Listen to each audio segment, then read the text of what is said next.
Put us on. Can everyone hear us? Yes. Good. All right. Rosemary, can you hear us? Yes. Okay. Good. All right, take it away. TV is here. All right, welcome, everybody. It looks like we have great attendance tonight. And I will do the attendance to call us to order. Debbie Small. No. Joan Coco. No. Karen Fotino. I spoke too soon. Karen Panett. Yeah. Thank you. Marilyn Shapley here. Karen Janowski here. John Parsons. Here. Sally Hoyt. Yeah. Sandy Schaefer. Here. Great. Nancy Twadros. Here. Hope you're feeling better. Nancy Zimlak. Here. Jackie Behenna. No. Rosemary D. Benedetto. Here. And Beverly Cuneo. No. Oh, I see Debbie Small. Debbie Small, are you here? No, she's not. Was for a moment. I saw the name go by. She'll be back. I think she's that connecting to audio at the bottom. And Jean Prado. Here. Thank you. We have 1, 2, 3, 4, 5, 6, 7 full members. We have a quorum. And we have a guest tonight, Michelle Klopper. And we have a select board member. Karen is here. So that's great. And of course, Chris is here. Is Jenna joining us tonight? She should be online, yes. But should be on Zoom. Okay. And Debbie Small, are you out there?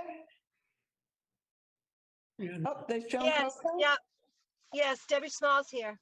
Okay, so we got Debbie Small, and I also see Joan Coco. I see you, Joan. I'm checking you off. Okay, great. All right, we can start. First order of business is the February minutes. Did everybody read them? And are there any edits? Oh, yeah, there are. I know. All right, all right. Among one is members not present needs to be filled in. I know. It was obvious. I figured you knew. Or I looked at that and went, whoa. I think I need to add, Mhm. Good. yes. Sure. I think I need to add to members not present. This is the February 6th meeting. Yes. Beverly Cuno, Sandy Schaefer, John Parsons, were you there? No. No. And Jackie Behenna. And Karen Fotino, I don't know if she was there or not. And I just didn't have the All right, wherewithal to go back but I know that needs to be fixed. okay. But And was Jenna there too, I think? I think she came in late. did she? Yeah, I think so. It was gonna Another be. meeting. Mark is here. Are you skipping class tonight, Mark? I couldn't remember if that was the. You're cutting class? I am never available. to Spring break, You are- excuse me. Spring 20 break. This week is spring break, so I'm here. Well, I'm going home then, Mark. All right, Jackie Behenna's up there now too. Oh, okay. Jackie Behenna, are you there? Bottom right. I'm here. Great, we can check you off. Oh, wow, we might get a full house. And who else do I see? Someone else. Jenna is here. I think we've captured everyone else. Thought I saw Karen Fortino flash up there for a moment, but maybe not. Okay, anyway, we have more than a quorum. We're in good shape. All right. So we know we need to adjust the stuff in the heading on the February 6th minutes. Also, I had a question down in the middle of the elder service report, COA/EHS coffee hours. What's EHS? Executive Office? Elder and Human Services. Elder and Human Services. Thank you. All right. I know, I keep saying executive office. Yeah, because of I know. the Commonwealth, EHS there is, you know. And they have a new secretary. Who none of us have met yet, but we will. She sent a nice note. Okay. Any other edits? Anyone? No? Do we have a motion to accept the minutes as amended? So moved. Second? Second. I'll take the vote. Debbie Small, Yes. minutes. Digging in the black. Joan Coco, Yes. Karen Fortino's not here. Karen Panett, Yes. Marilyn Shapley, yes. Somebody is talking and it's being picked up oddly. Karen Janowski, Yes. John Parsons, Yes. Sally Hoyt. Sandy Schaefer. Here. No, this is yes to accept the minutes, Lauren. Oh, yes. Thank you. And Nancy Twadros. You're muted, Nancy. Yeah. Okay, the minutes for February 6th are accepted. Then we have more minutes, for the 13th. Oh, I'm looking at the wrong one now. February 13th, okay. And that one, the date needs to be edited. Will do. Thank you. Oh, no, is that right? No, I'm confused. No, I'm wrong. That one had the right date. I'm looking at the wrong piece of paper. Sorry. Yeah, the date's okay. Any other edits to February 13th? Don't see any. Do we have a motion to accept the February 13th minutes? So moved. Second, Second. thank you. I'll take another vote. Debbie Small, Yes. Joan Coco, Yes. Karen Panett, Yes. Marilyn Shapley, yes. Karen Janowski. Yeah. John Parsons. Yes. Sally Hoyt. Was that a yes, Sally? I did. Thank you. Sandy Schaefer Yes. and Nancy Twadros. Yes. Okay, the minutes are accepted as is for the 13th. Thank you, Nancy. All right. Recalc liaison updates. John, do you want to bring us up to speed or? Well, the last meeting was the shortest one we ever had. There was only one agenda item except for accepting the minutes and setting the next schedule. We basically were reviewing the summary of the work to date, which John Sasso has done a tremendous job on. I think some of you have seen it online. And that's all we did, unless Mark has something to add. Only that we'll be meeting later this week on Thursday to kind of review that presentation, and then Recalc is going in front of the select board on March 21st. Great. All right. Select board liaison updates, which I think you kind of just did. The only other thing Oh. that Mark, you wanted to add is that so I haven't gotten an update on the latest architectural drawings, but Mark shared that is coming up in our agenda. So select board will get an update as well. So this is an update beyond what we saw last week? Have they No, changed? I mean, No, they've I'll let stayed, you speak to they that, stayed but the same as what we saw last week. Right. So that was presented to both the Council on Aging and Recalc at the meeting last week. That's the kind of the latest view from the architect, and was featured in the newspaper, and we're starting to hear some comments on it, which is great.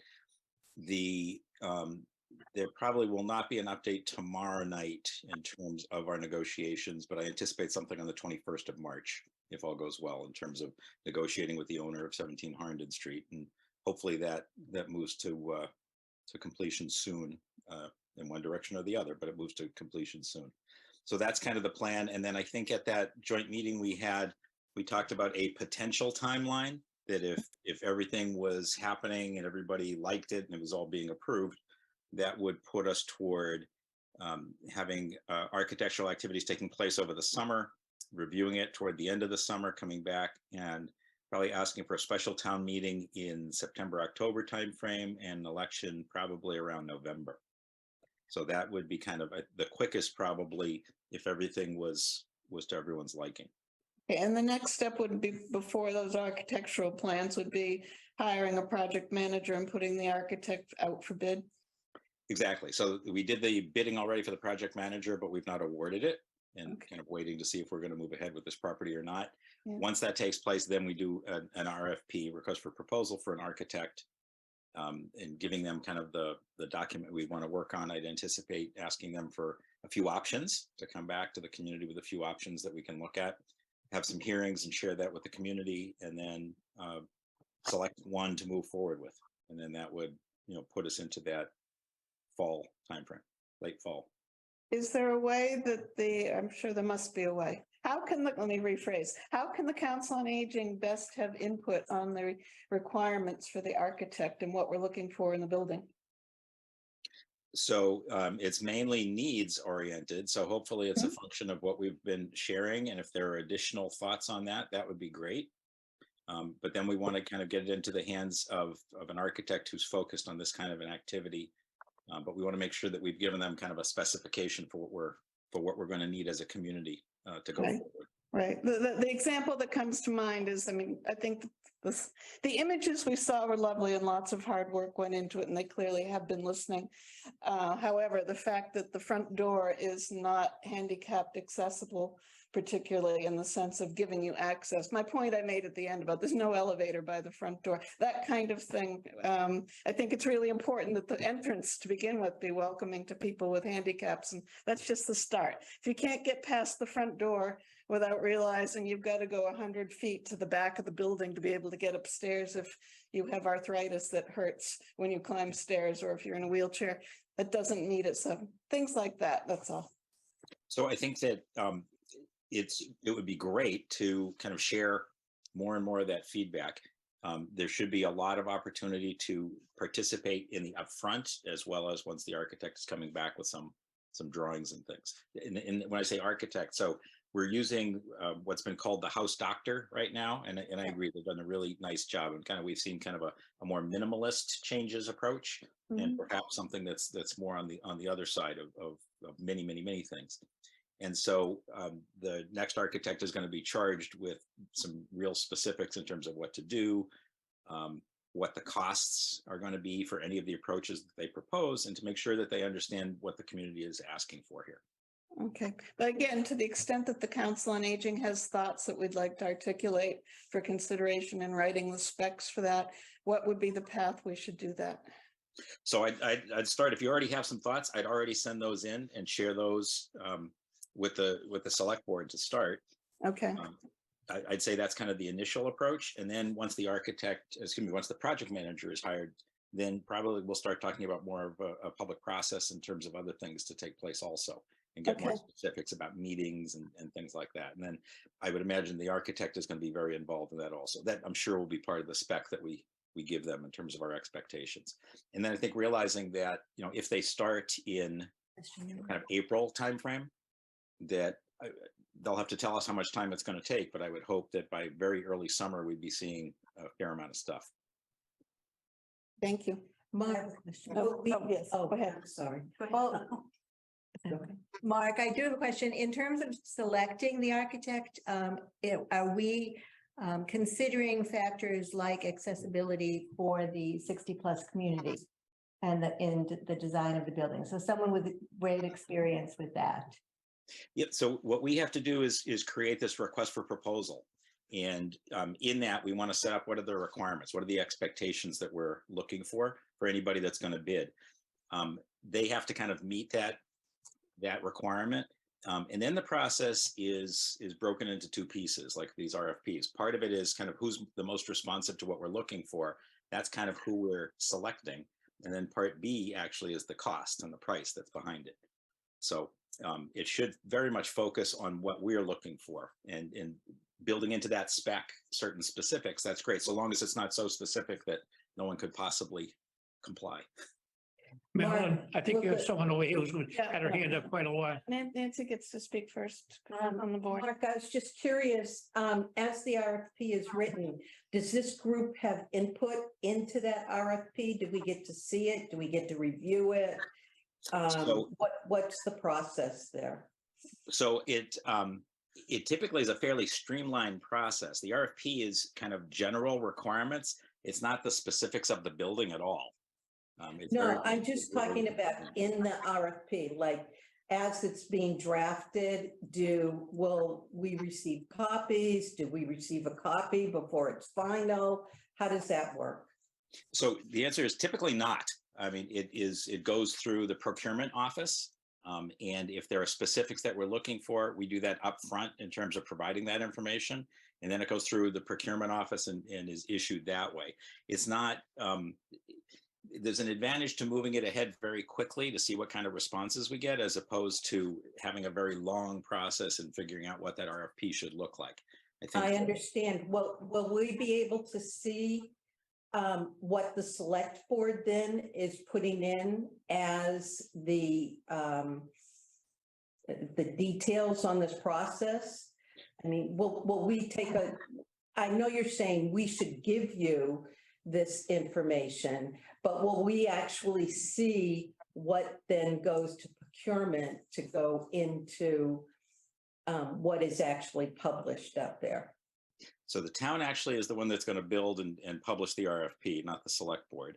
And the No, select but board, as who- other groups, would be having input kind of ASAP is the right way to do that. As opposed to what I think you're asking, is there kind of a process of back and forth in terms of what's going on? Yeah, think that's so not- yeah, I guess what I'm hearing you say is if we have anything that we feel should be part of that RFP, that we should contact procurement. No, you should not procurement per se. I would say that it should come through the board and the town manager in terms of any input that there is. And then Okay. procurement would issue it from there. And Okay. again, I think it's important to kind of share what we'd like to see. If there are some, kind of general traits or things, for Sure. example, what Karen had mentioned in terms of some types of experience, I think that would be great. I think that's the kind of input that makes sense here. It's not meant to kind of screen in and out a very small number of people to be able to do it at the end of the day, because we could put ourselves into a situation where we can't find anyone that is going to meet the spec, and or we can't afford what they put in.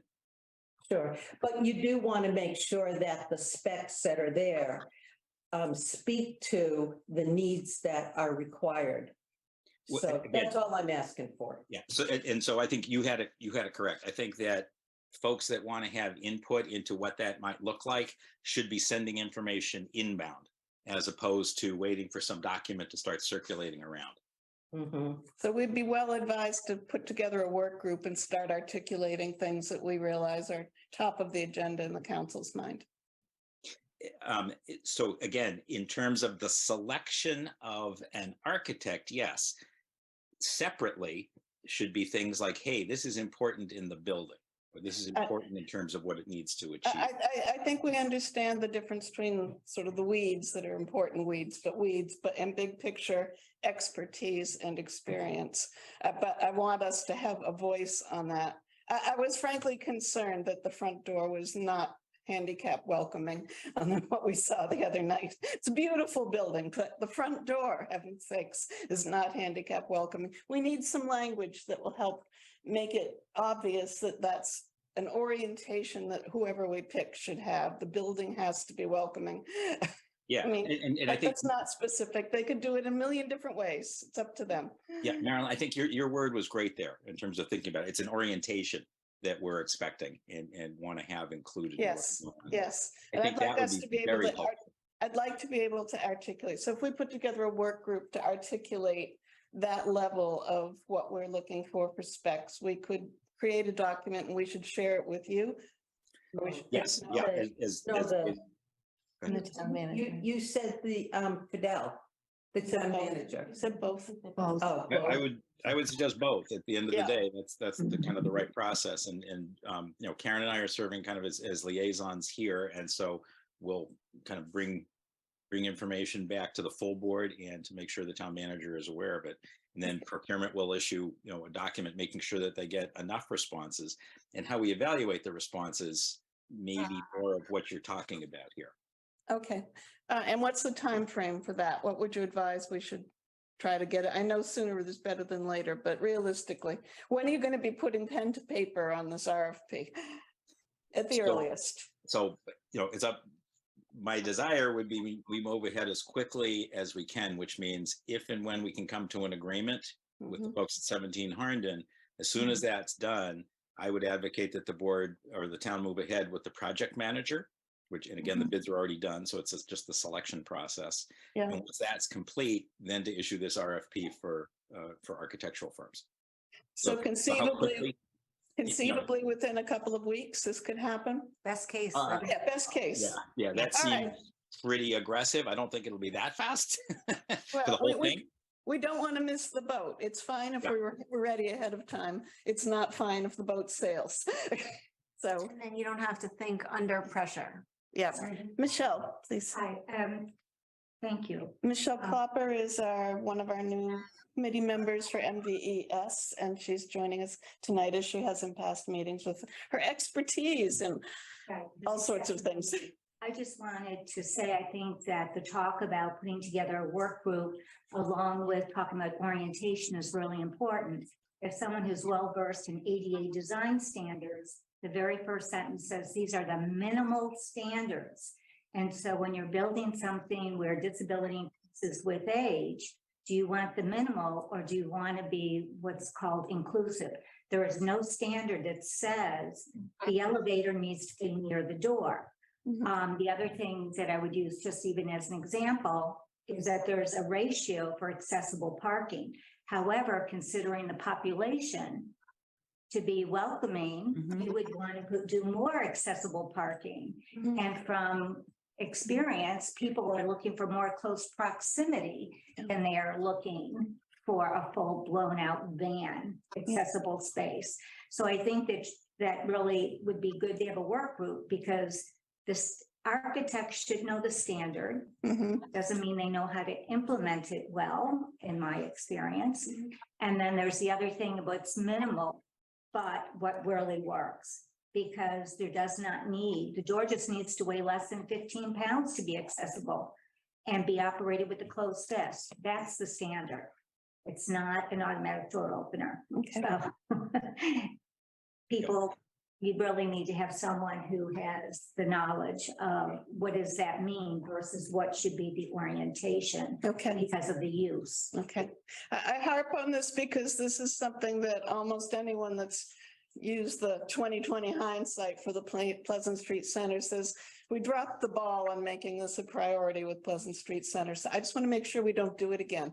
Got it. That's all. Let me just add two other things. One, and I neglected to say this, the permanent building committee of the town would be very engaged in this project also. And in fact, some form of building committee will be Mhm. created. And as it's being done with the schools, the members of the permanent building committee are the main members of that committee. And again, Okay. based on, they have a lot of expertise in construction and other areas. I'm sure that if they don't already have some of the expertise we're talking about, they'll seek it out. They'll find ways of getting it also. But in terms of kind of the number of people or the groups of people, the expertise of the people that would be involved in this, I think you're right. It's really important. We want to give them enough room to kind of to work and figure it out. But we also need to make sure they understand what the expectations are. And then the last part for us, of course, is to realize that whatever it is that we put together, whatever these proposals look like, we need to go through quite a few approvals. So not just construction, I'm talking about town-wide approvals. Mhm. So hopefully, the senior community wraps themselves around this as this is awesome. Might not be perfect, but it's awesome.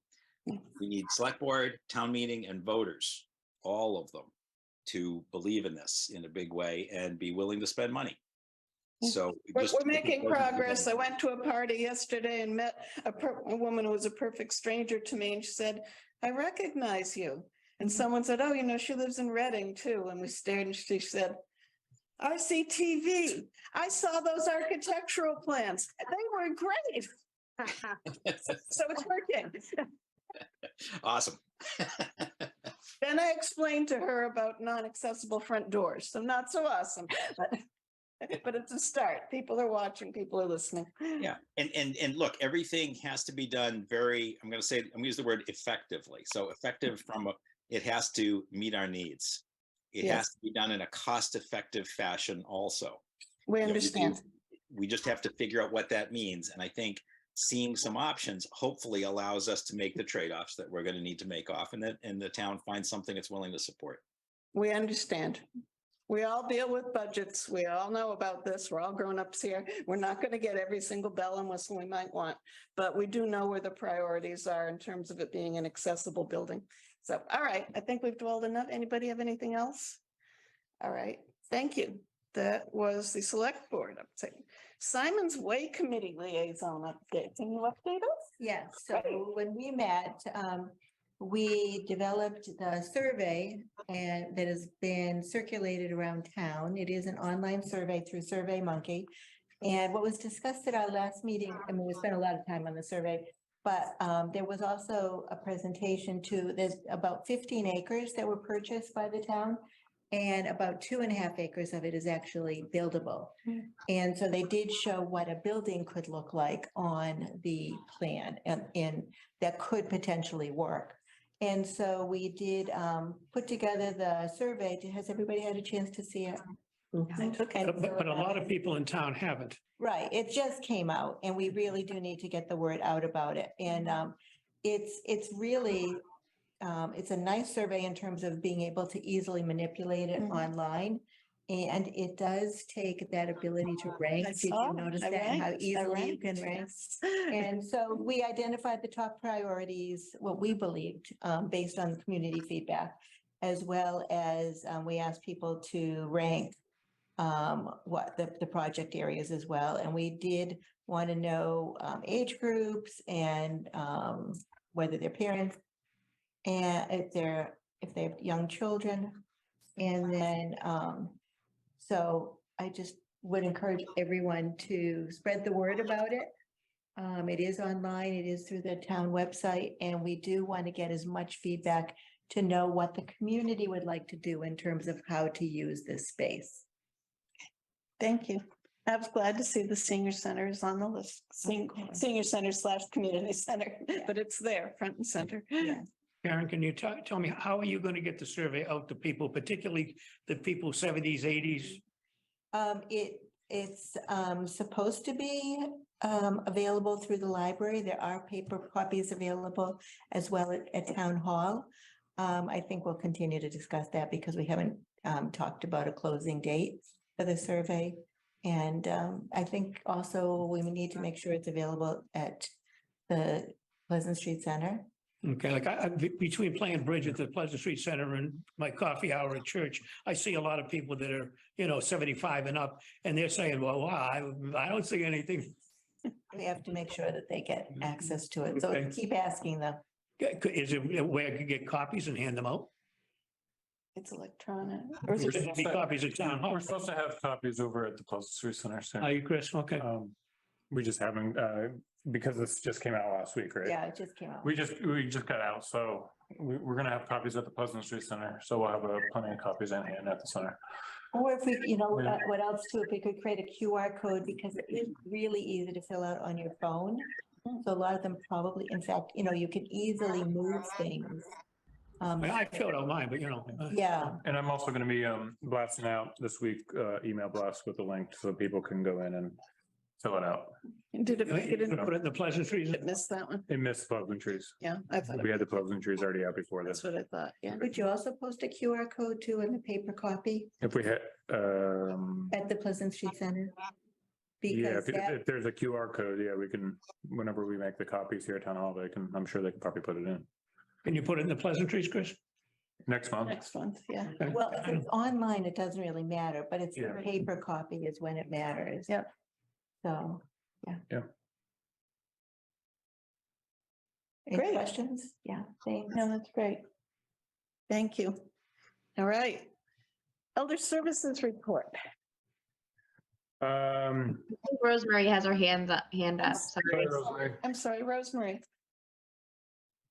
Chris addressed the issue regarding the Pleasant Street Center does have listing for an email blast. But now I hear you talking about a QR code. What percentage of seniors do you know about a QR code? What's nice about a QR code is it's a very easy technology. Once it's already generated, all they have to do is hold their phone up to it. The How phone many people camera. have the phone that they can do that? How I many? just, Rosemary, I'm just offering it as another option. It's just another way to get it out to the community. I think. It's not the only way. So Rosemary has a very good point. We have a lot of seniors who don't know how to use QR codes. Right. Which is valid. And it's something that I know it's on my list to work on to teach seniors how to use, QR codes among other technology. I think, Rosemary, this time around, because we can't move as quickly as to teach everyone the QR code, even though we're going to focus on that, we're going to send out the QR code. We'll send out the link where they can just click on it and go to the website and post in various different forms to be able to capture what we need. But Rosemary does have a very good valid point, that she's been bringing up, but we've been listening as, a lot of folks either don't have the smartphone, don't know how to use a QR code, don't even know what a QR code is. You also, at least with an Android, you have to actually download an app to read the Yeah. QR code. You can't just, the icon won't be there until you. On your Apple. I think Yeah. what's important is it's available in as many Yes, different yes. formats as possible. Yeah. Yes. I think that's the big thing. Quick question. Can they fill this out in paper Yeah. form and drop it into, say, a box like a voting and someone pick them up and then calculate? That's the intention as well, just like the other survey. Maybe do Yeah. something like that. Yeah, so we're already gonna do that. We just waiting for the paper copies to come over and people can fill them out, drop them off. So the email that you would send out to all seniors with this survey, would they just open their email and see the survey? Or are you saying you're gonna send them an attachment that they have to go to and find the survey?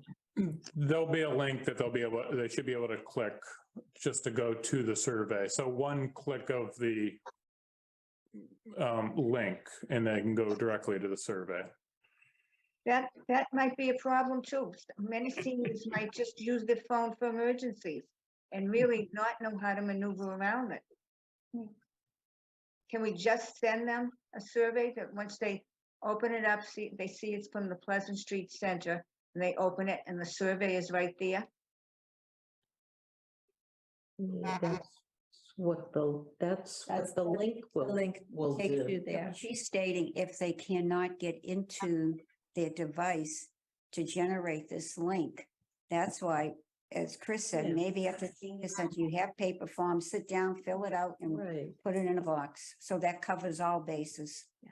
yeah. Many different formats. I mean, if they're opening an email, they know about clicking How on the to do link that. too. They know how to do. But I think Rosemary's concerned about a lot of them do not have a laptop, an iPad, or even a phone Yeah. that just for emergency purposes. Do you find that your email list, doesn't cover everyone? Oh, yeah. I mean, I'm sure there's people it doesn't cover on there. But they haven't signed up. 1,000 to 1,500 people, something like that, last I heard. I'd have to take a look. We have over 7,000, over 60s in the community, so it's not everyone. But that's also why we do different avenues to get this Right. out. Yeah. Different formats, yeah. Getting strange feedback on something. I'm not sure where it's coming from. Every once in a while, the wall squeaks at us. Jenna, do you have a question? Or, Oh, yes. I was going to say that we could also probably use the Chromebooks, Chris. If, Yeah. I know Nancy, you're in the computer lab volunteering, right? Once a week Yeah. or so? Yeah, So if someone wanted to come during your IT hour, we could set up a few Chromebooks down there, and I don't mind coming down on one of those Thursdays too, if anyone's interested, and we could live time, pull up the survey and just go through it with them. definitely. That's a great idea. Yeah. yeah. We did No, that I at the mean- street fair. Mhm. If people are seeking, if like anything else, if people are seeking the survey, they're more than welcome to call the Pleasant Street Center and we can find a way to get them a survey. If they can't open it up on the computer, if they can't make it down to the center, we can mail one out to them, if they call. Are they going to the library too? They Hard should be, copy, yes. yeah. Great.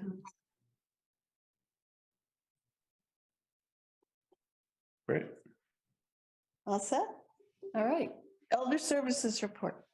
All right, we had a fantastic February couple of the highlights, we wrapped up our winter wellness series on February 15th. It was a great success on that series. Good attendance, really good numbers. We were averaging 50, 60 folks per session, which was really encouraging.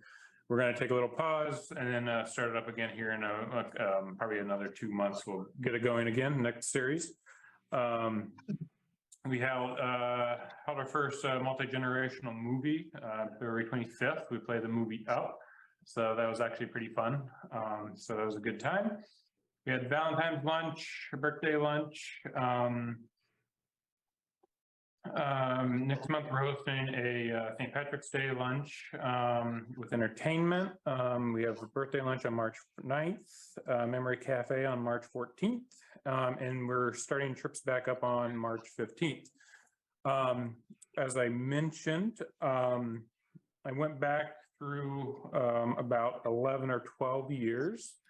And before this February, our largest February had been February 2012 at 1906. And this February, we were at 2179. Wow. We are increasing our numbers really quickly and by a large amount. Great. We are reaching unduplicated and duplicated. So we are pushing hard. So we are really excited about this. As far as I can tell from records on our system, this February was the largest February we've ever had. Fabulous. So we are really excited about that.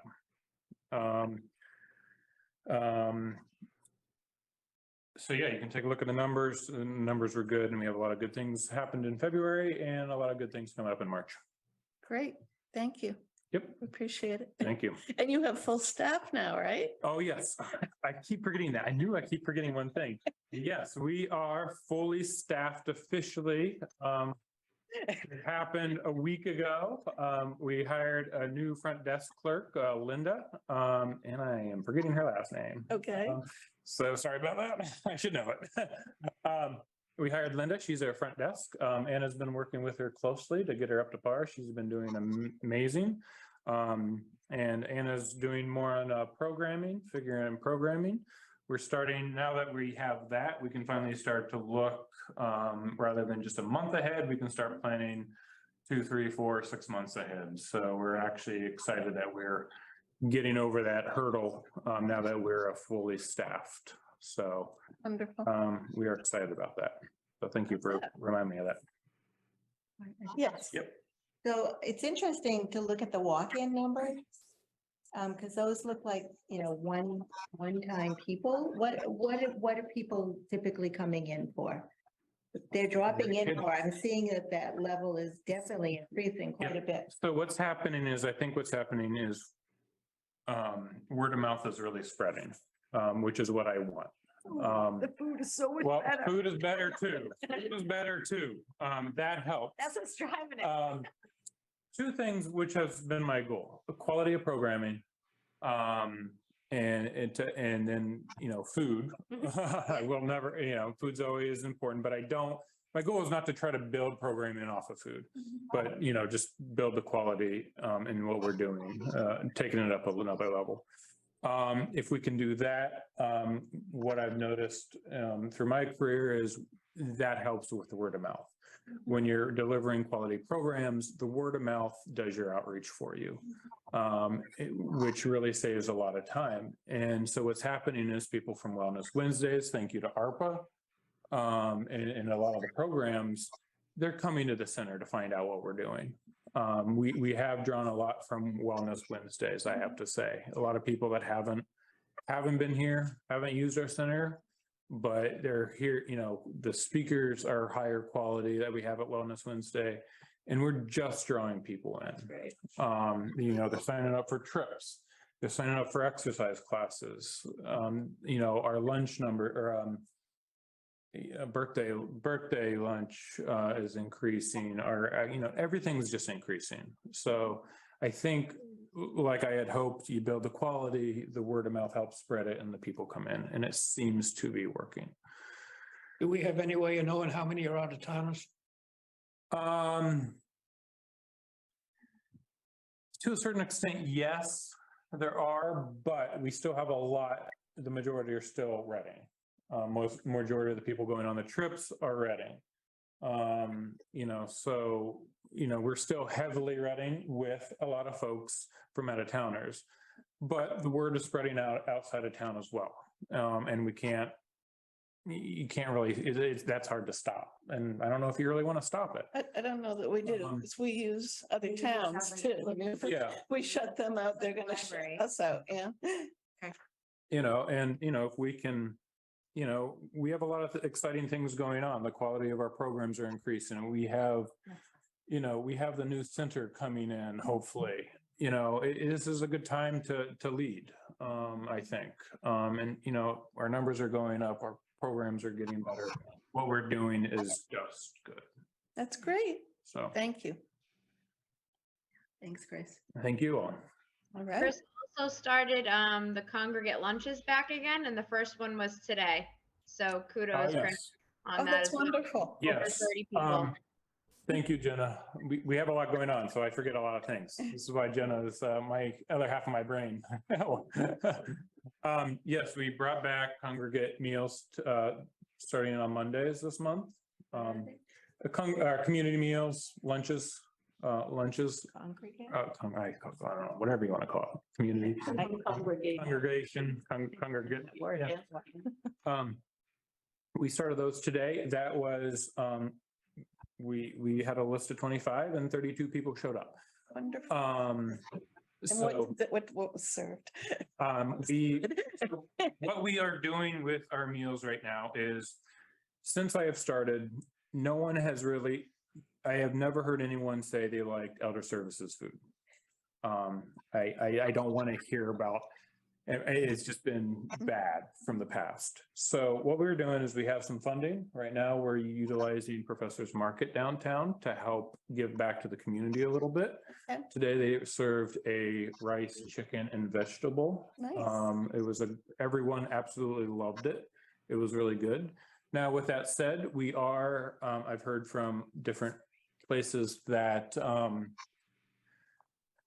Elder Services has switched meal companies from pre-pandemic. So we are going to explore that in the next month or two Okay. to see how it is. I don't want to go back to the poor quality. And I don't think anyone was, and that'll help us lose people. Right. And the intentions are, I made it clear when we order it to Professor's Market, it needs to be healthy. It needs to be good quality, and good. But we're going to explore that, and probably this is March, April or May. We're going to explore after, I'm going to connect with some other centers to see what they're thinking of the Elder Services food. And then we're going to try it, and then we're going to decide, where to kind of go from there. I was thinking maybe we could put together a work group to go, because you're free to go lunch at other towns. Could we send Yeah. an exploratory undercover group? Yes, yeah. Either way, we're going to bring them back for a little bit to see how it is. Okay, But our intentions, because we have the funding right now, is to use some local places and then expand. So right now, you're not charging a fee. We are not charging a fee. You think that could be a problem when the funding runs out and you're gonna have to charge a fee? As people get used to, having a free Yeah. lunch, so to speak? So before in the past, it was an optional donation of, I think, $2. Yeah, it was. So in some ways, it was always could be free. And the $2 was not enforced if somebody. It was not enforced. Right now, we are in a really good position because we do have funding. We have ARPA, and we have funding. And I've made this, and I think I know Jenna knows, and I've told this to Fidel too. This has been one of my biggest concerns is we have the funding now, but we got to make sure in 2 to 3 years that we can make sure the funding keeps going. right. So we have a time cushion to be able to make sure this is long-term sustainable. And Um, also to build the yes. case that the budget has to be adjusted, because we know we have one of the lowest budgets for elder But- services. But with that, Anywhere. but with that said, I can't have any part of this, but this has been mentioned, and I think it's later on in this, in tonight, we need to start stepping up. Friends of the Pleasant Street Center, or whatever you want to call it. There's a lot of options out there that we need to jump on. To be able to continue to sustain this. And we do have a Um, discussion of that coming. I have to recognize Rosemary first. I'm sorry. I have to do board members first. Okay, Rosemary, your hand's still up. Yes, I just want to assure each of you that we can attend classes at other centers. I attend classes in Stoneham, Wakefield, Lynn, Woburn, and Linfield. Did I say Linfield? So they're open.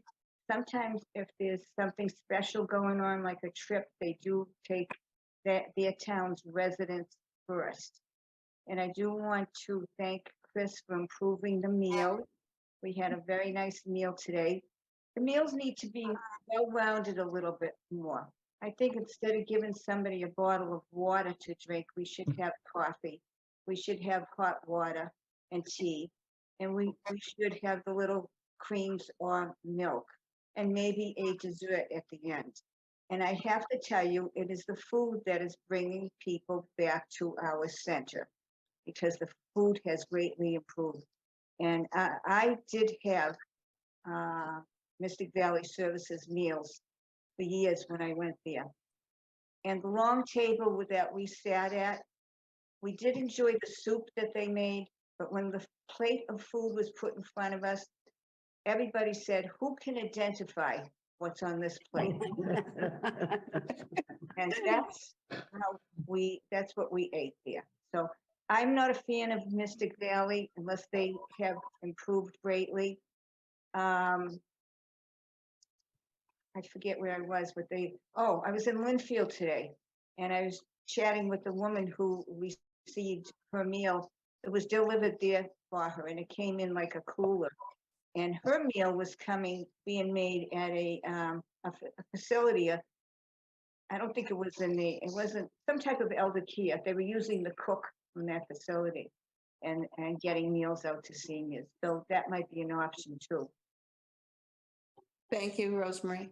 Michelle. Yes, I just wanted to add that in last month's meeting at Mystic Valley, the nutritionists actually came in and did a presentation. And they were concerned that Reading was not utilizing the nutrition services the same way, at the same quantity as neighboring communities.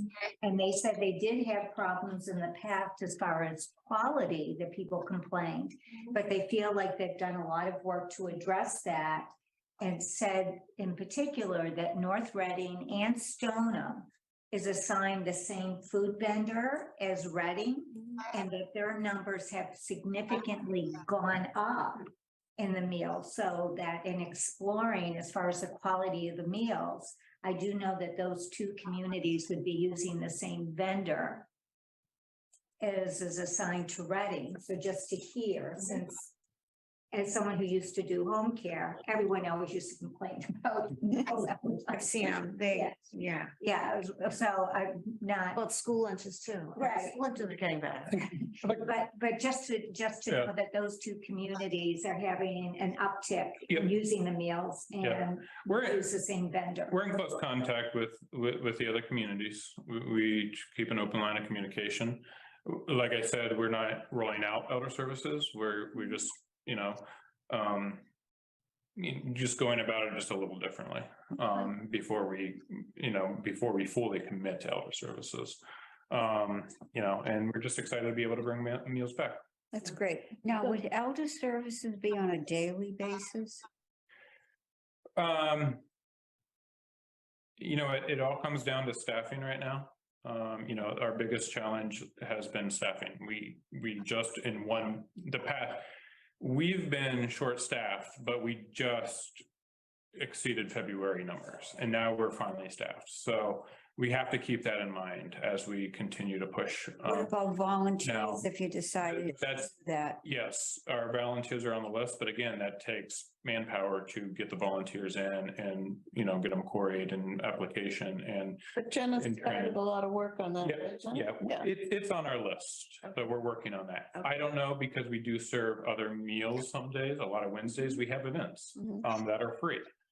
People can still come to birthday lunch, to Wellness Wednesdays, to, we have been serving a lot of meals over the past handful of months. Every Wellness Wednesday, we have a lunch that's free.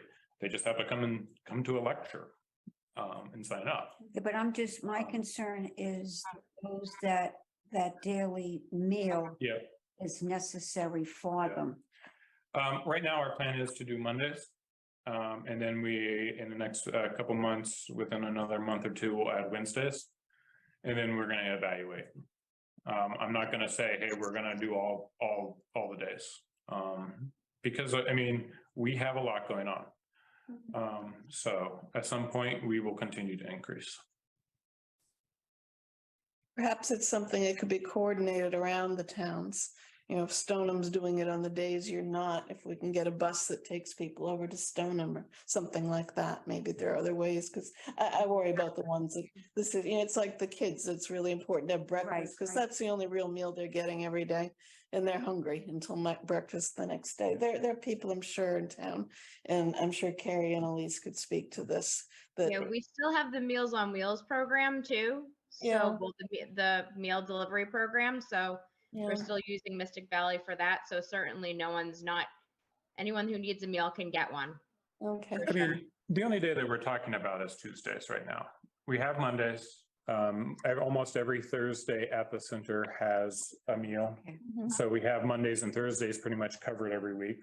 Okay. We're gonna add Wednesdays. That'll give you Monday, Wednesdays, and Thursdays, and that just leaves Tuesdays. And then Friday. And we close at 12:30 or 12 on Fridays, so, Yeah. so we will practically be there soon. Okay. And I worry, Jenna, just about a really important part of that meal is the social interactivity and the having mystery meat delivered to your door all alone. You don't even have someone to ask, what do you think it is? You try it. It's just, if it can be a congregate setting, it's stronger, that's all. But Yeah, sure. And that's definitely the goal, to get it back.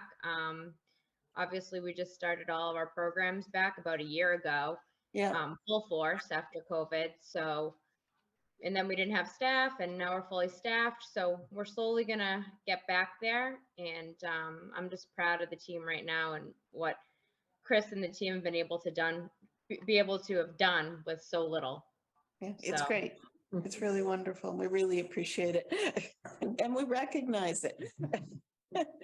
We don't think to say thank you enough. I've got another question for Chris on Elder Services. Yes. Now that you're fully staffed, has there been any thought about going back to full-time on Friday? Not right now. What we are examining right now is looking at an evening thing. What we're missing right now is we're missing the older adults who are working. And opening full days on Fridays will not cover that. What we need to focus on right now is trying to open at least do one evening activity to be able to reach out to a great portion of the population that we haven't been able to reach. Can ARPA funds help with that? We think it can, but again, it's also staffing.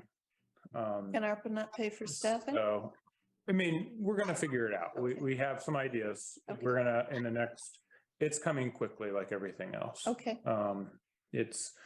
We're there, we just have to, figure it out. once we get the staff transition with we just have to take it one step at a time. I understand. Yeah. But we're gonna be looking at evenings, not Fridays, full day Fridays. Yes, Nancy. So I'm just to pick on Chris one more time, then we'll move on. All right. So I'm assuming that the volunteer coordinator's Yep. position is in the works and will be advertised and. Yep, I talked to Jenna. Jenna and I talked last week about this. Probably going to be about another month or two-ish that once we get things set, we'll get that that job posted because we do have the fundings, that is fundings through ARPA. So that is next on our list for staff. Thank Jenna The has a, thing is, yeah, the thing is too, we've kind of been moving a lot, right? So Chris was the senior coordinator and then he was the administrator and then Anna was our clerk and now she's the senior coordinator and then she couldn't move out of the senior coordinator until we got the new clerk. So Anna has to learn her position as the coordinator and figure out her wants and needs, really get to know the seniors even more from a programming standpoint because she has been just tremendous with collecting the data at the desk and just dotting the I's and crossing the T's, making sure everyone's emergency contact information's in there, just all those important things that we were missing with our lack of staff. And now she can really move in and learn her role and Chris can be in his role and the team can get into that flow and really know what they need and then go into interviewing the volunteers and having a preliminary pool of volunteers and then hiring that volunteer coordinator. So we have a process set up and we can kind of get that person up and running right when they come in and they're not starting from scratch. So that was kind of our discussion. And again, in the next couple months, we'll talk to Fidel and Human Resources and figure out how we're going to hire that person. Thank you. All set? Other services requests for funding from trust funds. yes, we have a handful of events coming up in March. We have birthday lunch, movie and a pizza. We have a St. Patrick's Day. Well, it's not on St. Patrick's Day, but a St. Patrick's celebration. And then we have opening day Fenway kind of event in March. So we have 4 events, which we're excited about. What was the fourth one? Opening day, Fenway opening day. Fenway. We're gonna have a lunch and then we're gonna play the opening day game. Oh, That'll be fun. screen at the center. Fun. So we have those 4 events. What I'm asking for is 13 for expenses because numbers have increased, looking at 1,300 Okay, for those 4 events. do we have a motion To move. Second. Moved. Second. from Reverse. Burbank? From Yes. Burbank, okay. And you're seconding? I second it. All right, The only thing, is 13 enough, Chris, for 4 events? I know, I was gonna do this. Right now, the pizza and the movie, we're having a little trouble getting the numbers in pizza and the movie up. So the other events are larger, pizza and movies smaller. So, so that's why we can get this kind of. something fun like baseball caps for the Fenway one, or? I mean, we could increase it to 15. I don't Well, no, know. if you Ever run out of- need it, you don't need it. I just want to be sure you've got enough. You don't have to spend it Yeah. either. It can be up to, Yeah. and you can spend less, that's fine. I mean, I always go a little conservative to be responsible for the money that we have. But we've got a mission to But- make people happy and entertained, and we've got So- money, so. If we want to push the Fenway thing a little bit. Pizza, movie and cupcakes? If we wanted to push the Fenway a little bit, maybe get some kind of, I don't know, thing, whatever that would be. We could increase it by 200 and go to 1,500. Would be great if we can get a donation of that. So, A little trick, in other words, Actually, I have a phone call from, I think, one of the banks looking to sponsor an event, so I can always go to them. Great, there you go. Yeah. all right, well, let's go back to this motion. Would you like 1,500? You don't have to spend it. If you don't need it, all right, let's go up to 1,500, but let me check in with the bank to see if they want to sponsor one of these events. That's fine, and again, you don't have to spend it. Yeah. It's gonna be worded as up Up to, to. so you've got the room. So I'll Well, offer an amendment to increase it to 50. if that's the case, how much do we have in the trust? I mean, we'll just go up to, That's what we, is that possible? That's- right now, we have plenty, and the purpose is to foster entertainment, among other things, so. Can I move the question, or did you say that doesn't work in a meeting like this? What do you want to do? Move the question. What's With it? that means no discussion. Pardon me? You could I do can- that if you wanted. Okay, I so I think move the You were question. just at, I think, didn't Karen just amend? And Yes, then it would need to be I amend seconded. the original motion to 1,500. Do you I want second, and I move the question. What does move the question mean? no discussion? you No just go right discussion, End so right debate. to the vote. All right, You need to vote on that. here we by go. moving the question. We have to vote on moving the question and then vote on the question? Exactly. Why did we want to move the question? To get it moving, that's why. We got to vote twice. Debbie, so we're voting first on moving the question without discussion. Debbie Small. Yeah. Yes. Joan Coco, Yes. Karen Panett, Yes. Marilyn Shapley, yes. Karen Janowski. Yes. John Parsons, Sally Hoyt, Yes, yes. Sandy Schaefer, Yes. thank you, and Nancy Twagros. Yes. Okay, now we have to vote on the motion itself as amended. Debbie Small, Yes. Joan Coco, Yes. Karen Panett, Yes. Marilyn Shapley, yes. Karen Janowski. Yes. John Parsons, Sally Hoyt, Yes. Sandy Schaefer, Yes. and Nancy Twagros. Yes. Thank you. It's passed. You have up to $1,500 from Burbank for those 4 events. Thank you. You're very welcome. Okay. Financial report. Would you like to fill us in on that, Chris? Or is Jenna Jenna. doing? Jenna, are you doing financial report? Sure. Really, that is a report that's pulled from our finance department at the beginning of every month. I was actually pulling them myself and then realized that her report is actually better than the one I was doing. So, and makes my life a lot easier. So that came right from Lisa O'Brien. Okay. All of the reports.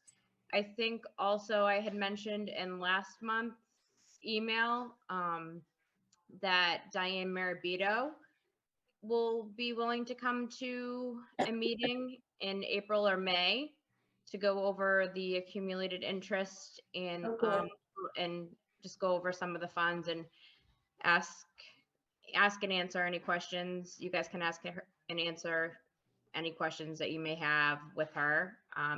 She just started last September, so she was still trying to get a handle on everything. Sure. What is her last name? Mirabito. I don't want to butcher the spelling. Okay. All right. It's all right. I'll look it up. I think on it's the- Morabito, Morabito, Mirabito. Morabito, I think. Thanks, Yes. Mark. Okay, Too. that would be great. If we could have her come join us as soon as she can, that would be great.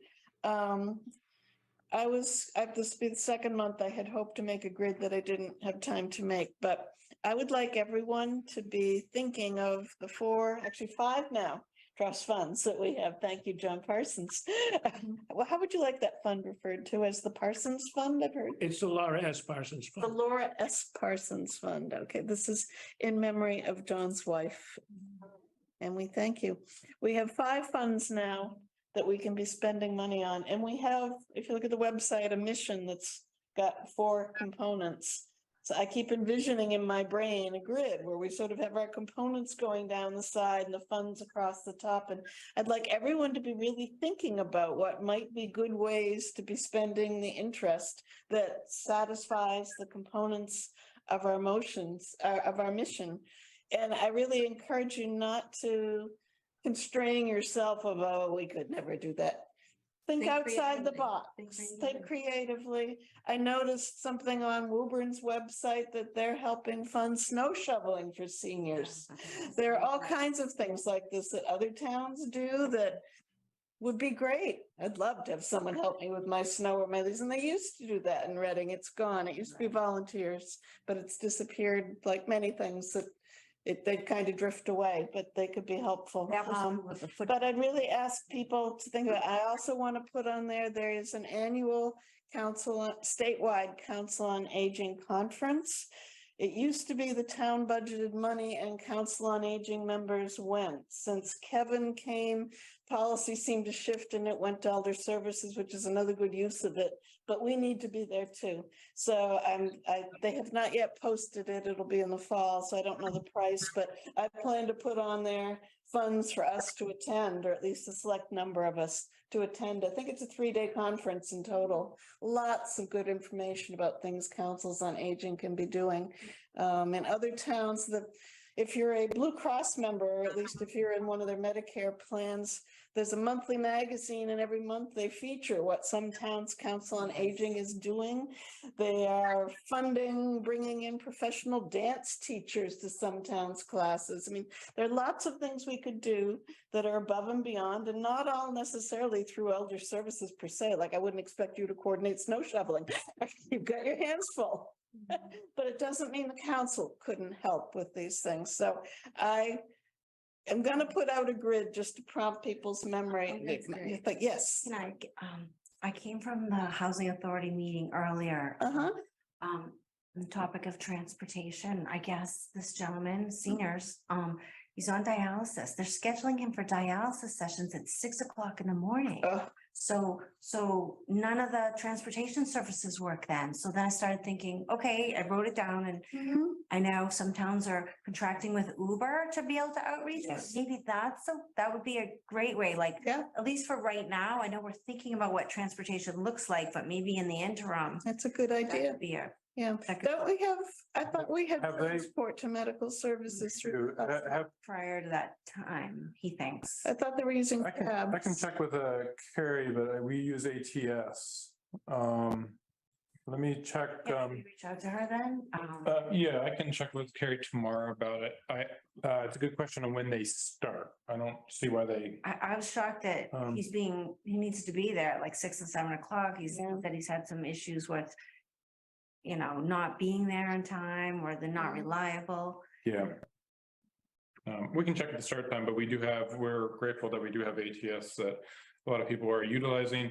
What is ATS? Sorry. I bet it's something transportation. Yeah, services, something. Time. What's that? Is that Alternative all? transportation system, something like. Alternative, okay. Okay. It's through a Yep, the fund, running right? response. Yep, the running response. And it is income based. If you have a certain income, you can utilize the service for free for medical transportation anywhere. It's curb to curb, so they don't escort you into the appointment or anything like that. And even if you don't qualify in the income bracket, you can pay a copay and use the transportation services. So we got the bill this week, and we had 21 seniors utilizing the service and over 100 rides. So We need more publicity Yeah, if they can go early enough. yeah. Rosemary, do you have a question? I see your hand up. Yes, I do. I was thinking about the 5 trust funds reports. Mhm. Could an explanation be added on those reports, what each fund can be used for? Yes, I think we have that. yeah, we'll attach, Yeah, we'll attach it. I did that. Yeah, Google didn't Doc. Karen do, yeah. Karen did it, yeah. Yep. Okay, and so now you're just talking about ATS, which is income-based. When people have a high income, Jenna, you said they can still use ATS. What is the copay? What do they have to pay?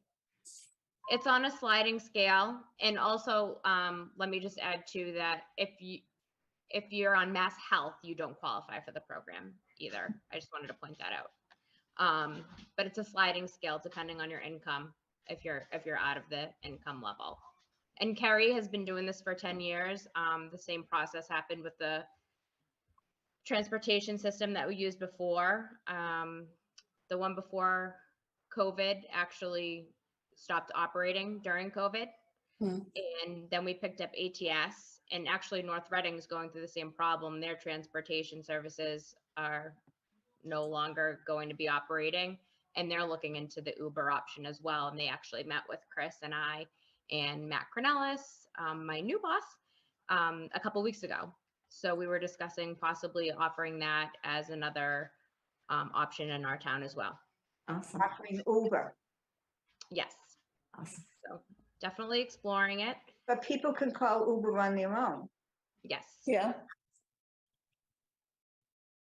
There's also the ride. I don't know what time in the morning the ride starts, but in the ride, this keeps going back and forth. John O'Neill and I keep correcting each other. I thought it was income-based. It's not. He corrected me.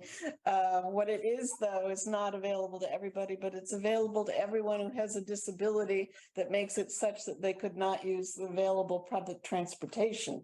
So it's not everybody can simply call the ride, but it's there and for those can, and it might be, and I'm just guessing here, so hopefully we'll avoid another round of correction because it's a guess, but it might be that the reason Mass Health is not part of the program you're talking, Jenna, is because they might be in the ride one. I'm not sure, but anyway, they're all tangled together one way or another, but it is another source. And I don't know the hours that the ride starts, and I do know lots of people that have found it to be unreliable, but it's great when it works, but doesn't always. It sounds like you need a matrix to figure out, it sounds like there's lots of options, but you Yeah. really need a matrix to figure out what's gonna work for you. Yeah, That's a lot Yeah. for me to process. it is, especially if you're sick. Mhm. All right. So that's a financial report. Update from the work group on the new senior center, community center communication. Nancy, do you want to lead that one? Yeah, Great. well, we actually, I was looking at the minutes on February 3rd. Yeah, We actually talked quite a bit about it. yeah, we did. And other than the video, we haven't really followed up on some of those. And the video, according to Angela, we might see a draft of it on the 15th. And so that would be good if we can. We definitely want to get it before all the town meeting and the activities start, because we want to get this out to folks. So that's pretty close to fruition. We had display boards up at the library. They're kind of dated now. I need to pick those all back up, and they all need to be done again. So be looking for volunteers for that. And what else? There were actually a couple things, good things that people suggested.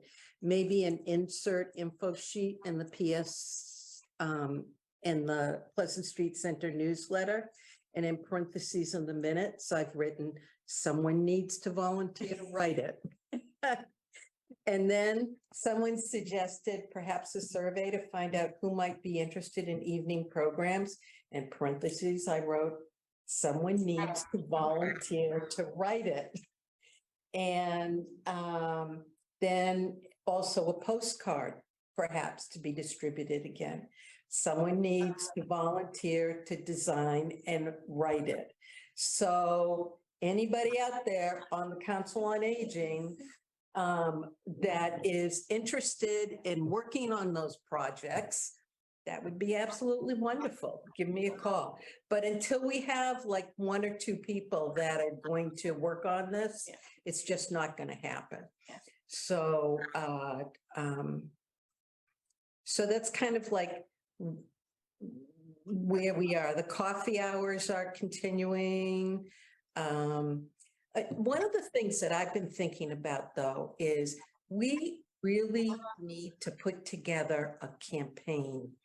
Much like a political candidate has a campaign manager, we need a campaign manager for a new senior center.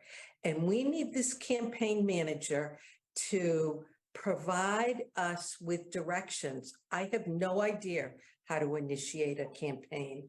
We need a campaign manager that can provide us with directions. What is the best way to outreach? How are we going to do this? How do we reach those 7,000 people? What do we need? Oh, we don't have enough people to do it. Well, how much is it going to cost? You know, so we really need someone, and I don't know if anybody on the board is skilled in running campaigns that would be interested in talking about this. But I think for the next go around, we really need a strong campaign out to town residents and town meeting members and our leaders on the various boards and committees to spread the word and let them know what the options are, and especially the direction that the Council on Aging would encourage people to think about. So that was just something that I thought of recently, but we need people. I wonder if we can hire someone for something like that. Not a permanent staff, but a consultant to the council. And how would we find out if we're allowed to do that, Mark, within the trust funds? Yikes. I would say that Beth Kleppeis is probably the single person that would have instant answers to these questions. Okay, Could you hire a college intern who's like, we could hire a college intern, yeah, that would be a wonderful project. yeah. Well, Lots of energy. yes, I mean, it would have to be someone who really knew how to run a campaign. Yeah, wasn't learning it, Had experience, didn't not need to just be mentored. experience, but someone who had experience, could jump right into it with both feet and give us a list of to-do things the first week, and we can start the action. And be a But central, college interns to help with the whole process, I mean, that's a great idea. Yeah. Designing the materials. but we also need this person to like be the central processing center. One of the things we don't have is even a Council on Aging email that it's easy for the community to know, right to the Council on Aging, and someone's going to process it.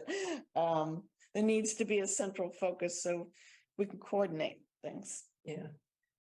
We'll reach out to Beth. We'll find out. There's a Yep. Commissioner Trust meeting later this month also, and I will, if you don't have a response by then, I'll bring it up at that meeting. Thank you.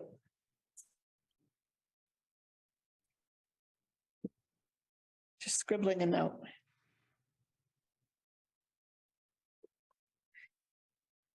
All right, thank you, Nancy.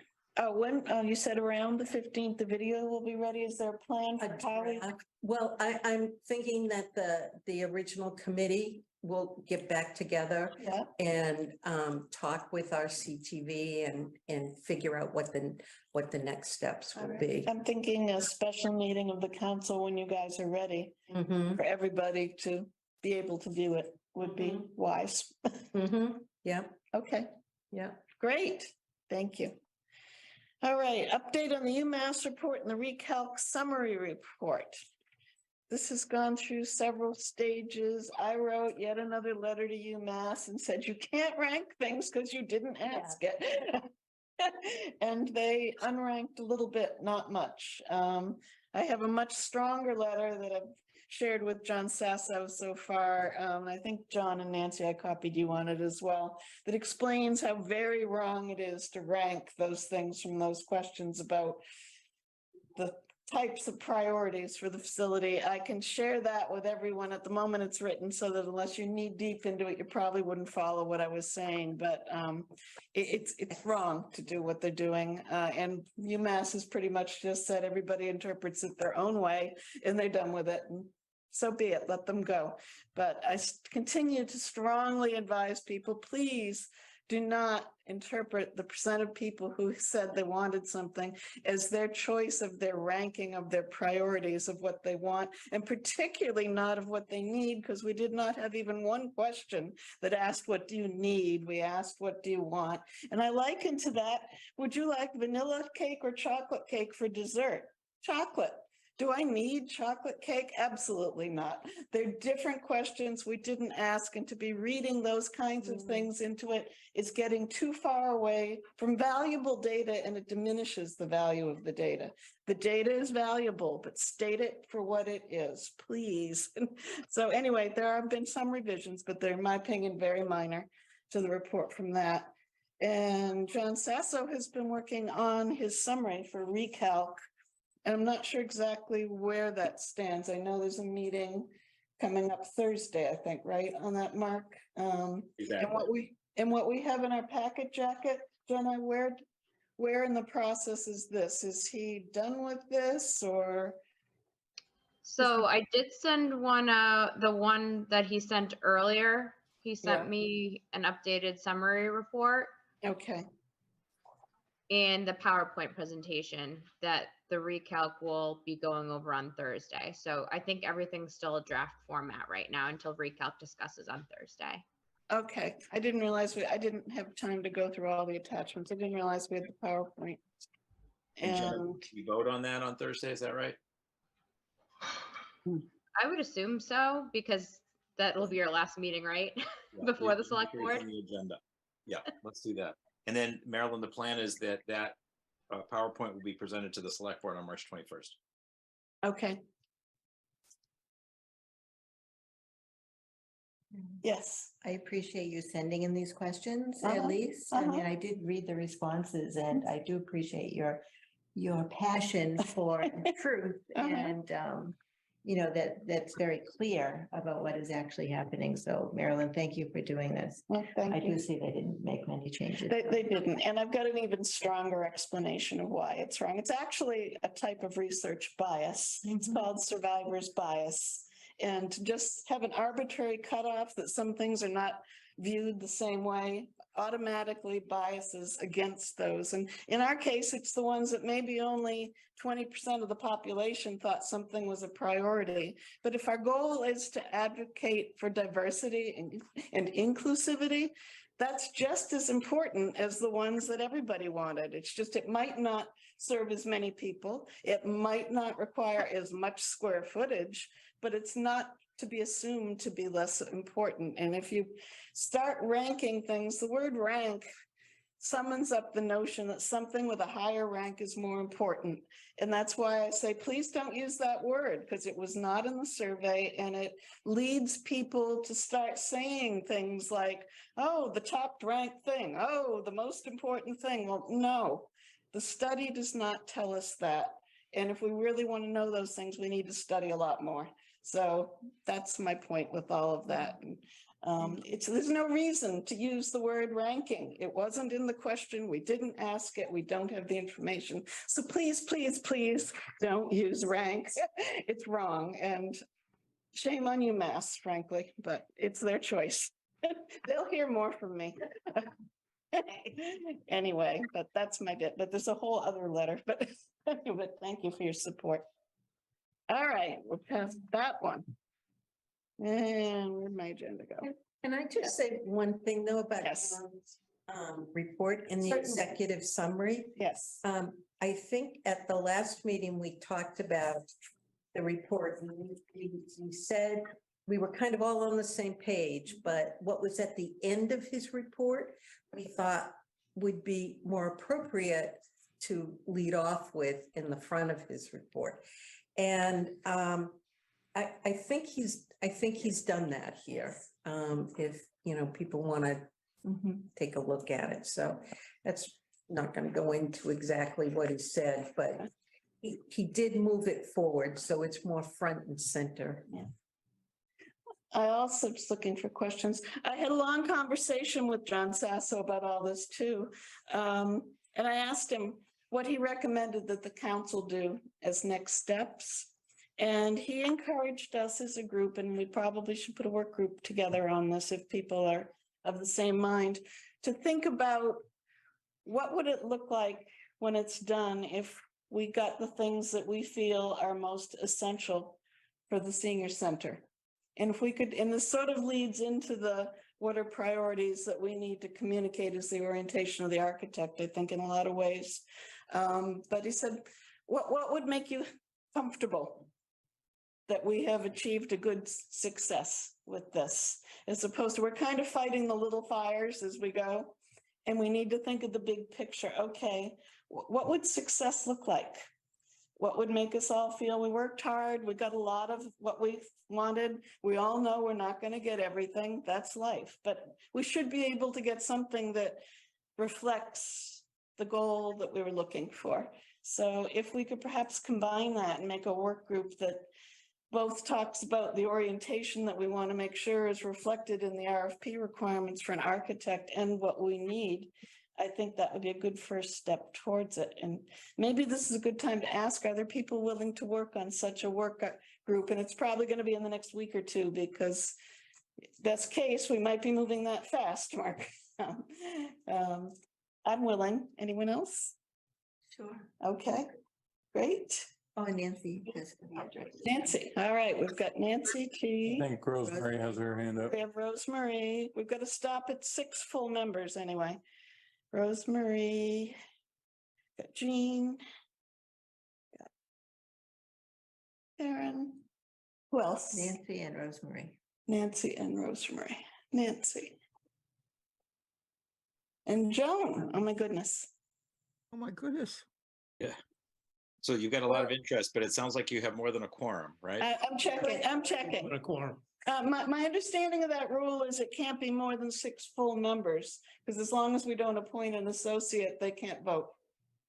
Well, if you create a quorum, it's a public meeting. So I that, I understand.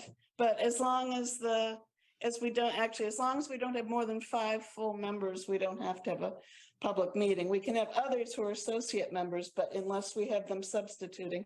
Anyway, what have we got? We have, And I also want to say, don't forget, we need a campaign yes. work group too. So All if right. there's some people that would rather work on the campaign piece of it. All right, what have we got? We got Joan. We got me. We got Karen. We got Nancy. Then we got Rosemary. And we got Jean. So we have 1, 2, 3, 4 full members on the work group, Mark. So we don't have a quorum.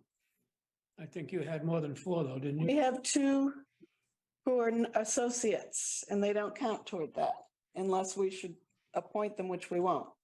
I would say that you can't have a quorum of full members and associates combined, I would say, but I could ask Laura.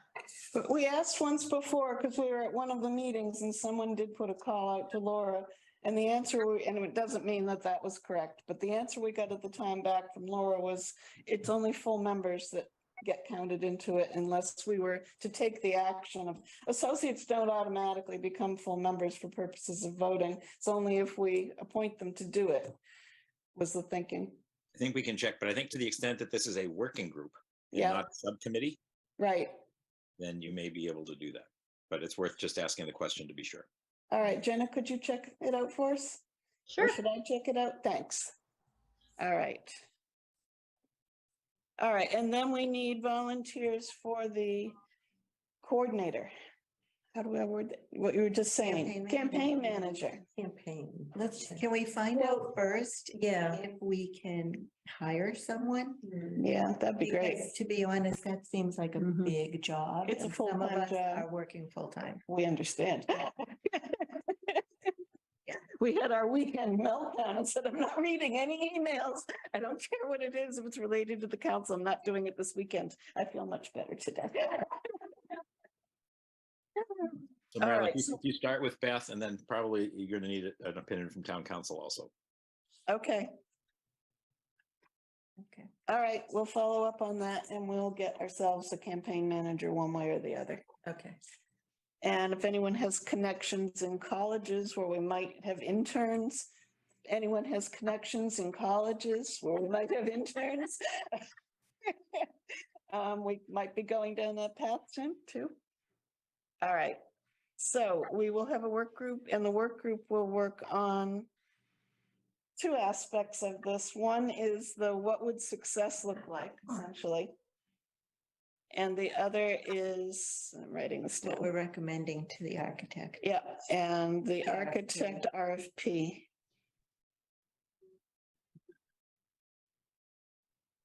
What we hope is considered. To be considered. The COA hopes. Okay. And depending how quickly things go, Mark, we might need a special meeting on that to get our 2 cents worth into the architect, but you'll keep us posted on how things will move quickly. Yes. So All right. Karen will be working on it too, so absolutely. All right. Thank you. Yes. It's hard to keep going crazy looking two different ways. All right, update on Friends of. Nancy, I know you've been working hard on this. We have our first meeting set for March 22nd at the library. And there are 7 people that have expressed an interest Wow. and a willingness to help out. And then a few more have added their names in the meantime. So this is just an exploratory meeting. Great. And How are you it's- finding people? Actually, it was through Wellness Wednesdays. Chris let me do a little spiel at the end, and a number of the ladies came up and volunteered. And so I'm crossing my fingers. They're still, out there and willing to do this. When is your first get together meeting? The 22nd. Want to bake cupcakes? And it's just an exploratory, it's just an hour. So it's a chance for people to meet. It's a chance to learn, what it is that the group needs to do. I also had a great conversation with the chair of the Friends of the Reading Rec. And he was very helpful. And he said he would be willing to come to the meeting and share. And I also heard through the grapevine, and I don't even know if I can share this or not, but I am. Oh, no. That there may be to organize a 501c is several $100+ in order to do that, which means that, It's fine. yeah, which means that in the beginning, we don't have that kind of money. So there are a couple offers out there that we might be able to get this done pro bono. Wow. Nice. Yeah. Congratulations. So What time is that meeting? 11 o'clock. All right, if I can make it, I'm gonna stop by. Just say thank you. That's congratulations. That's really. So, Woo. Nice job, Nancy. Yes. someone said we need it. You made it happen. There you go. Yep. So can we have council on aging members be part of this as well? You can, but we cannot discuss it Yeah. at Council on Aging. Or vice versa. Vice versa. So Council on Aging wouldn't be discussed there. Mark So- just unmuted himself, so I'm sure he's going to address this. So I think what you need to do is you need to have kind of a president, and then you create a board of directors. And those are the folks that more or less are controlling the activities in terms of what goes on. Could they be community members that have other affiliations? Yes, they can be. But I think they have to be specific members to that board. It'll go in the paperwork that gets filed with the state. Yeah. Usually like, I don't know, between 1 and 5 members. I can't remember, but Mark's right. Yeah. Yeah, Treasurer, president at a minimum, and I know. So that's probably going to be the next hurdle, because at that point, we're going to need people that want to step up and take an active role in it. So hopefully, let's all cross our fingers and do the magic dance, and hopefully that will happen. so could any of your trust funds help to? I don't think we're allowed to. Can we use, the council has to approve the use of the trust funds, and the council can't raise. Well, this isn't raising money, it's money we already have. Could the council make a donation to this? Good legal question to check. Okay, I would be shocked if it could. But me too. Yeah, I would too. I don't think would so. too. Yep, conflict. We'll find out.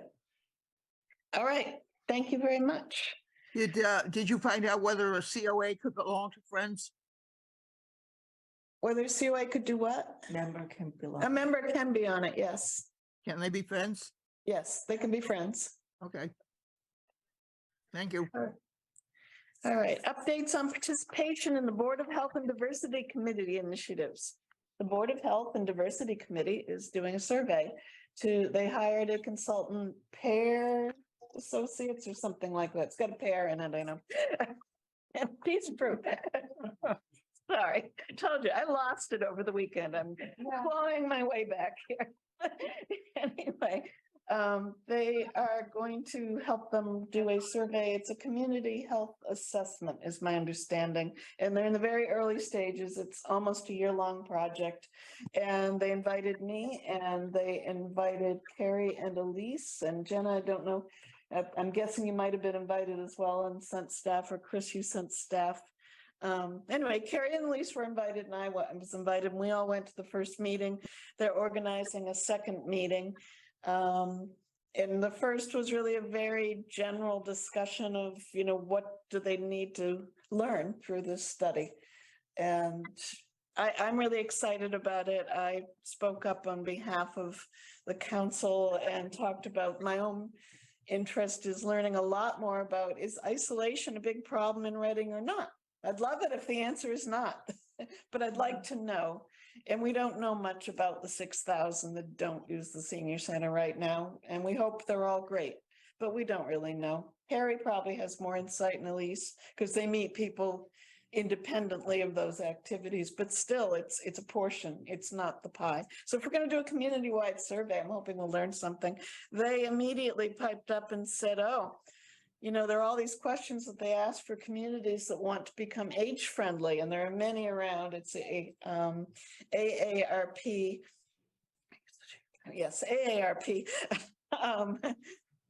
program that's done in collaboration, I believe, with the Commonwealth. The Commonwealth would like there to be age-friendly communities throughout the Commonwealth, and many of our surrounding towns have signed up for this. There are criteria they have to meet to get qualified as age-friendly communities, and there's information you need about your community to figure out where those needs are. And apparently Pear Associates has had some experience at this and immediately brought it up and are going to bring it into the pool of things to be considered. So that goes on. They're just at the moment looking to set up a second meeting, but it's about a year-long process that then we'll go through all the logical steps of what do we need to know and how will we gather it. So that's what's going on. And I submitted a couple of dates that I can go to the next meeting, and I hope they get a good turnout again. They had a great, everyone's in the police department's there, the fire department was there.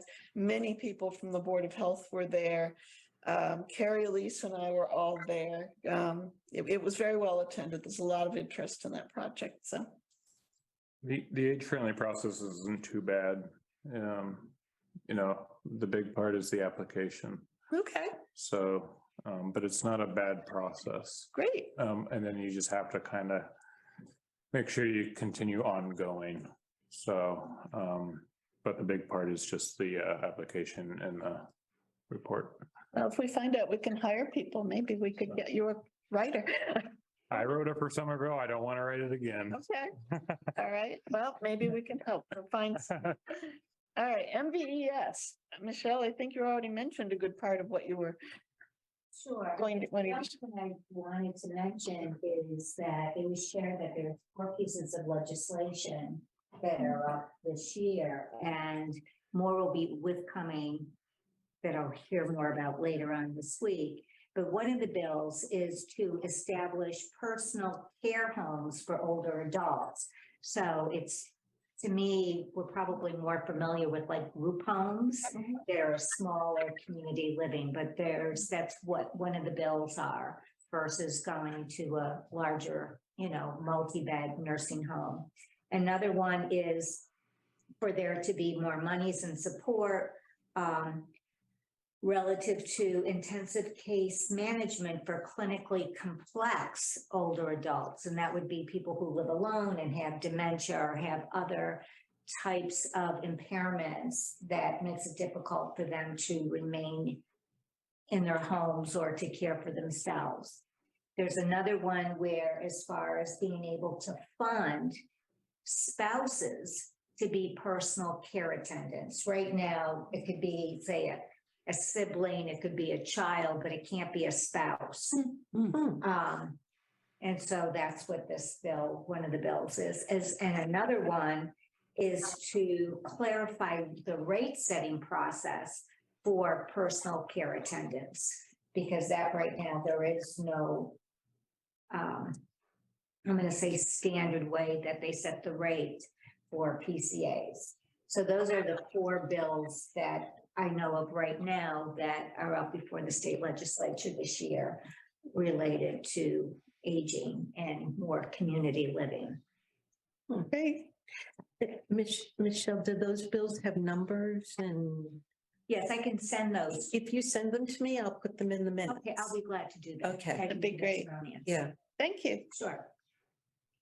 And I'll send you the sponsors too. Okay. Thank you. Fabulous. Great. Oh, there's one other I missed. There's also a diversity committee initiative that's going on. Sadeshna has started this, and that one's meeting at the end of the month at the library. And among the things they're looking at is how to make sure that I'm probably going to word it wrong, but basically it's to make sure that inclusivity and accessibility are priorities throughout the town in all of its aspects, is my understanding. So I got an invitation, so I said yes. And be taking late lunch that day, so I can go join that for an hour or so. But anyway, so I will have updates on that as that goes forward as well. Anything else? We actually are back on track. We were way behind, and it's 8:15, and that's when we're supposed to be finishing. So we're on track. You happy about that, John? Motion to adjourn. Seconded? Anyone? Second. Thank you. All right, discussion. No discussion. Debbie Small, motion to adjourn. I know that one. Yes, Thank you. yes. Joan Coco, Yes. Karen Panett, Yes. Marilyn Shapley, yes. Karen Janowski. Yes. John Parsons. 45. Yeah. John Parsons. Yes. Sally. John. Sally, can we adjourn?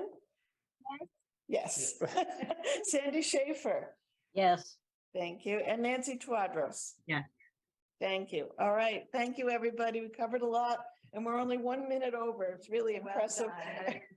Lots of hard work going on from everybody. That clock's fast, so we're at 8:12. Oh, we could do Yeah. 3 more minutes. No. We could adjourn in the meeting. All right. Thank you, everybody. Thanks, Bye, everyone. everyone. Thank you. Good night. Bye.